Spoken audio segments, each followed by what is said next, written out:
incline dumbbell bench press, the higher your bench is, the more you will feel it in the front of your shoulder.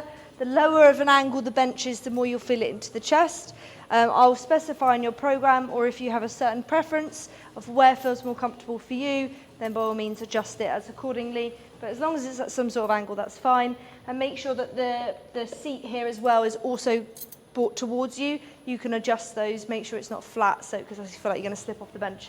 So pick the dumbbells up off the floor and just pop them onto your knees. You can use, if they feel quite heavy, you can use the feet and the knees to help bring them up to your chest so that you can push them up. If you feel like they're quite heavy to just bring up on themselves. So Chris will demonstrate that there. So he lies back and then kicks with his knees to bring the dumbbells into position.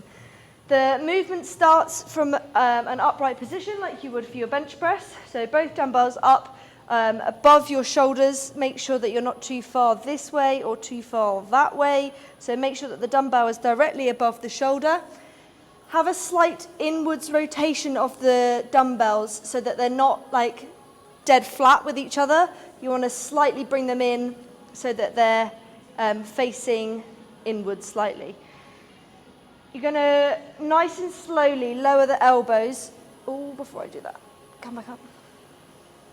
Main thing as well, again, is that we're protecting those shoulders so your shoulder blades are together and down your back, and that you're not just lying flat onto the bench, okay? So brace those shoulders, dumbbells slightly internally rotated, and then you're gonna lower the elbows down, keeping the wrists over the elbows. So a big thing that I see commonly is that people collapse here at the elbows and the dumbbell hits you in the chest.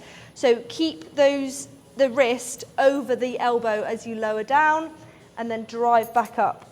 The other thing as well is that as we're lowering down, our arms are not stuck out at 90 degrees, okay? We're about 40, 45 degree angle inwards, again to protect those shoulders.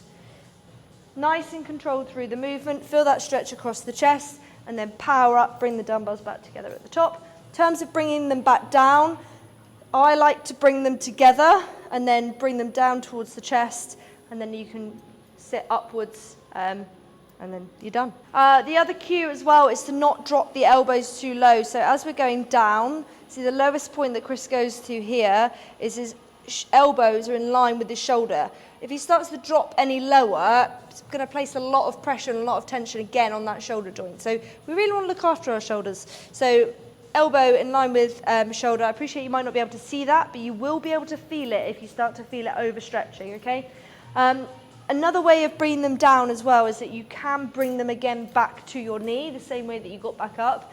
This is going to kind of be a trial and error thing and figuring out which works best for you, because not the same thing works for everyone.